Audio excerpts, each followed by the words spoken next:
Salut à tous, on se retrouve aujourd'hui avec Actu MMA pour un nouveau top 5, cette fois-ci consacré aux combattants les plus surcotés à l'heure actuelle. Tout d'abord, qu'est-ce qu'on entend par surcoté? Attention, on ne parle pas d'un combattant mauvais ou pas à sa place dans le MMA, simplement de quelqu'un dont la réputation excède grandement ses performances dans l'octogone. Un mec que l'on décrit comme un monstre, mais qui au final n'a rien d'invincible. Prêt à grincer les dents? C'est parti. Numéro 5, Nate Diaz.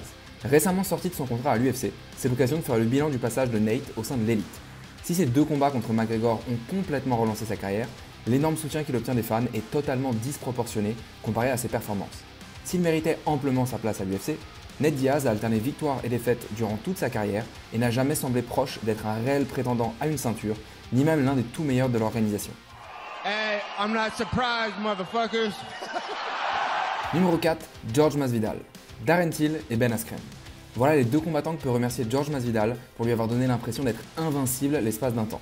Combattant de milieu de tableau à l'UFC, ces deux énormes KO l'ont propulsé au rang de tête d'affiche et auraient pu même faire penser qu'il préparait une seconde partie de carrière flamboyante. Malheureusement, s'il est l'un des meilleurs, il n'est toujours pas au niveau des champions, ni même des membres du top 5 de l'UFC. Numéro 3, Conor McGregor. Oui, l'Irlandais est la plus grande superstar de l'histoire de son sport. Oui, l'espace d'un temps, il semblait absolument intouchable. Mais malheureusement pour nos amis irlandais, cette époque est largement révolue et le Notorious n'est plus que l'ombre de lui-même dans l'octogone. Si évidemment il reste dangereux, rares sont ceux qui croient encore qu'il reviendra au sommet tel qu'il le prétend. Son influence dans le fight game reste indéniable, mais les perfs ne suivent plus. Numéro 2, Paddy Pimblett. L'engouement autour du Britannique depuis sa signature à l'UFC est tout simplement incroyable.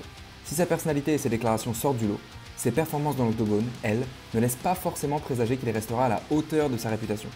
Largement secoué par Jared Gordon dans un combat qu'il aurait probablement dû perdre selon les 3/4 des combattants, Paddy Pimblett devrait avoir du mal à se faufiler jusqu'au top 5 chez les poids légers, une catégorie remplie de talent. Numéro 1, Khamzat Chimaev. Attention, on voit d'ici venir la bagarre dans les commentaires. Si le Tchétchène fait sans nul doute partie de l'élite, sa réputation de meurtrier en puissance n'est pas encore justifiée à l'UFC. N'en déplaise à ses fans, son seul vrai test à ce jour s'appelle Gilbert Burns, et Borz a lui puisé dans ses réserves pour en venir à bout, passant tout proche de la correctionnelle. Alors oui, Khamzat a un talent phénoménal, mais a-t-il déjà prouvé qu'il était prêt pour prendre une ceinture à l'UFC?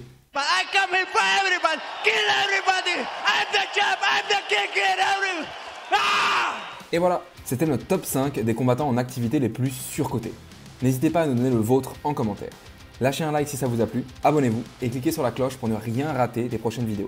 Merci à vous et à bientôt pour un nouveau top 5 avec Actu MMA.